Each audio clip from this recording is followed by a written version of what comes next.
Look, I didn't think we'd be here. You probably didn't think we'd be here, but my dudes, welcome back to Still Snapshot Day, my dudes. So after last week's big snapshot 25W28, right at the beginning, them saying we're releasing the final features for this year's second drop, I swore that this week it was pre-release season beginning. But I'm getting a lot of deja vu to the spring drop update cycle where we kept getting snapshot after snapshot just when we thought the update was actually done. Today, we've got cloud updates, horse updates, and even more. Oh my. Hey, wait a second. Take a look at this chart right here. This shows that only 1/3 of you guys who watch these videos are actually subscribed. So if you've been waiting for a sign, consider this it right now. Menus. Inside of the menus, inside of this update, we have tons of more polish. An interesting one here that has been changed is the statistics menu. For the longest time, when one is to enter the stats menu in a single player world, you would actually advance the game by 1 tick. If you want to test this one out right now, go ahead, go into your game, make something move around, go to statistics and keep it backing in and out and watch the thing slowly move around. Oh God, now I can't calm it down. Oh, I had no option. In the last week's snapshot, we got a beautiful, brand new music toast menu and an option to have music looping constantly. If I turn the music on, we can see this brand new toast pop up in the top corner. It's really, really nice. Now, previously, if I were to go into music and sounds, turn the music off, and then go on the pause screen, the toast would still pop up. In fact, we caught it in last week's snapshot video. That has been polished now. The music toast will not show up at all, ever, never, ever, if music is off.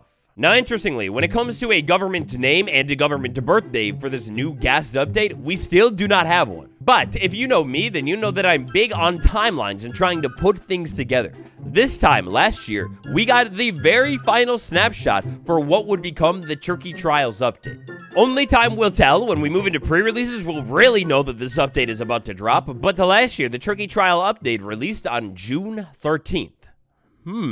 When do you think Happy Gassed Update is releasing? Call it down below. And next up, cats. In this week's snapshot, cats are now tied to the world seed again. Now what this means is actually pretty straightforward. If I were to take this world seed and recreate it, head over to this taiga village for the first time, considering the fact that I had a black cat spawn here, well, when I recreate the world and find this village, the cat will still be a black cat. This was how it used to work. It actually broke inside of one of the newer drops. I guess it's a new way to expose cheating speedrunners. Nice. Alright, now inside of this week's snapshot, you might have noticed something immediately because it's all over the place above me. The clouds. Do they look a little bit different to you? Because, yeah, they've actually changed the cloud patterning of your world, and it's one of those things where once you notice it, if you didn't notice it already, you cannot unnotice it. So there's only one way to check this out. Here and now, it's time for a little bit of a before and after. This shot right here is in an earlier snapshot, taking a look at how the clouds looked before in this older snapshot about the same location on the same world. Yeah, the clouds look like, well, this. Boom, you can see that the clouds, they, in my opinion, look a little bit more dense going on here, and they're way more varied looking. Like, the clouds themselves look a little bit more complex and detailed. I really start to notice this one when you start to look off near the horizon here. They start to really, really pack in. I think they look good. Now for this one, it's rain or shine, meaning inside of the rain, the clouds are going to look even more different here. When the rain slowly fades and sets in. Which, hold up. Look, not to be that guy, but I thought seasons were a worldwide thing. They said summer is finally here in Stockholm this fine Snapshot Tuesday, but summer doesn't begin for another month. Look, maybe I'm the clown on this one and summer begins earlier in Sweden or something. I don't know. Or maybe the devs are touching up on their seasons for a potential season update. Wait, what? No, I'm kidding. All right, so taking a look at the clouds here in the rainy weather, the shaping obviously doesn't change or anything like that, but they look way more gray now. In fact, here's a little bit of a look at it before. It's nice, they're cloudy, whatever, but don't fall in love with them because, voila, here they are, how they look right now. Also, I don't know if it's the new fog or what that they've been implementing, but it looks so different to me, actually. But you know how they say it, after rain comes thunder. Lightning and the thunder, feel the thunder and the lightning here. Wow, these clouds are crazy noticeable, like that is so different looking. They were never this dark before, right? They really stand out here, and I love it. I think it looks so good. This does all make me wonder, what about with a little bit of night vision? I go ahead and drink this stuff, and... all right, well, that's weird. It's like I have a dark overlay on the sky, and then just a random light section on the horizon. I wonder if they have time to fix that stuff. Hey, hold up, call me crazy, but I haven't heard a single thunder or lightning strike this whole time. From clear weather fading into these thunderstorm clouds. Check that out. That's pretty sick looking how the clouds darken. And then the reverse, brightening it. Wow, they brighten really, really quick now, right?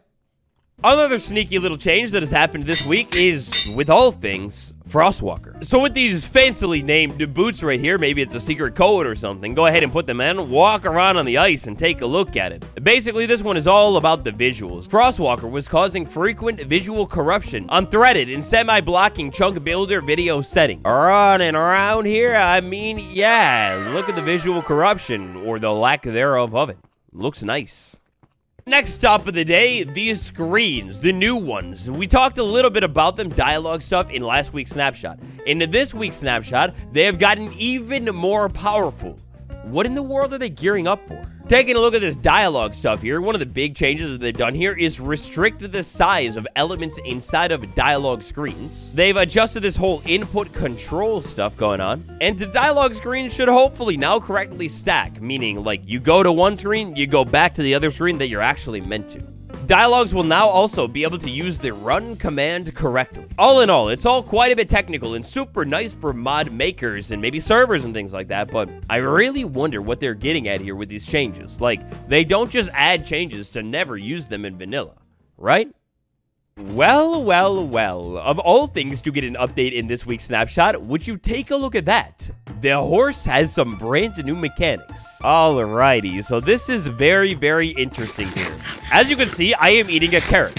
I'm eating a carrot because I'm hungry. Now we know how horse taming works. If I jump on a horse right now, give it a little bit of time, maybe it'll kick me off right away, whatever. Here's a new change. If I walk up to the horse with a carrot in hand and go ahead and start feeding the carrot to the horse, I'm not taming it or anything, but what I am doing is, well, 1, feeding the horse, 2, increasing its temper. If I jump on the horse now, boom, 1 jump, and my sweet friend, you're mine. To show you what it was like before, basically, if I jump on a horse without feeding it anything, I mean, you know, I guess it's like a random luck thing. Sometimes, maybe it will work out. They haven't adjusted any of this stuff, but, I mean, yeah, it wasn't too bad with that one, but I could have sped it up with the carrot. Now, pretty sweetly, this whole horse temperament mechanic thing, it applies to the donkey and the mule as well. So next time you're trying to tame one of these things, give carrots to either of them, and hopefully it will be first time you jump on the mule, then all of a sudden it loves you, just like that. Next up, over here with my trusty Sally and Megan, I'll go ahead and put a saddle on you, jump on you, check out your health, jump off of you, and start smacking you brutally and viciously. I'm a terrible person. Alright, so that should do the trick. Jumping on you. I can see that I've lost a little bit of health. Oh, it's sad. If I jump off of the horse and give you a carrot, jump back on you, well, well, well, we have a new way to also heal the horse too. I can feed horses carrots now, and they will heal. Also, if I had a baby horse here and I fed you carrots, well, you will actually be able to grow. This is just like snowballs with the dried gas or any other baby mob. Wow. I am actually so confused. Was there never a way to grow a baby horse before? Now these horse changes are very, very interesting at the least. Really didn't foresee anything else coming to this update, especially after the devs said they are done with new features. I mean, fair enough though. No complaints. It's cool. Horses, you keep them in mind, we'll come back in a second. Next up, I'd like to talk about experience orbs real quick, because this week, they're a little smarter. Experience orbs, most specifically ones that come from the bottle of enchanting, well, sometimes they would actually end up getting stuck on corners of blocks. When they would get stuck on these corners of blocks, like while trying to move towards the player, well, of course, they're stuck and wouldn't move towards the player. With these things getting stuck a little bit less often now, I mean, I don't know, I don't have anything else to say about it. They get stuck less. All right, now next up here, take a look and take a listen. We zip the lead right onto the horse. That's normal. We go ahead and do this. That's normal as well. We go ahead and listen. That is, I think, normal too. But this sound, when I walk up to a horse right here and shear it. Oh, yeah, the second one. When you take a saddle off of a horse, we've got a brand new sound now. Listen one more time. You get the sheer snip, and then you also get the saddle, like being thrown off of the horse. Now, what I'm curious about here is if we were on the horse and take the saddle off. Okay, no sound when removing the saddle. Definitely should be, because we get one when we put it on like this. That's weird. And wait a second, does this sound new? I put the lead on the chicken, and then I use the lead on the chicken. It's kind of like grassy hit sounding. Listen. That's weird. Was that there before? I don't know if I remember it. Huh, that's different. Now our sound update, when it comes to the horse and the saddle, it also predictably transfers over to the mule and the donkey too. It's the same exact sound. The llama has an update as well. So we put the carpet on the llama. And then we take the carpet off of the llama. That's a little bit different than the saddle one. The blue carpet looks so good on you, dude, but wow. I like it. It sounds nice. We'll go ahead and test this one here in the inventory too. I bet it won't work. Surprise, surprise. They forgot. We have another new sound here when it comes to the lead. So if I had a chicken on a lead and then I got the chicken to break the lead somehow. So for example, here we'll just go ahead and put you in a small hole. Then I go ahead and move away. Listen. Hey, one more time. I've got it now. You're trapped in a block. There's nothing that could happen. I move away.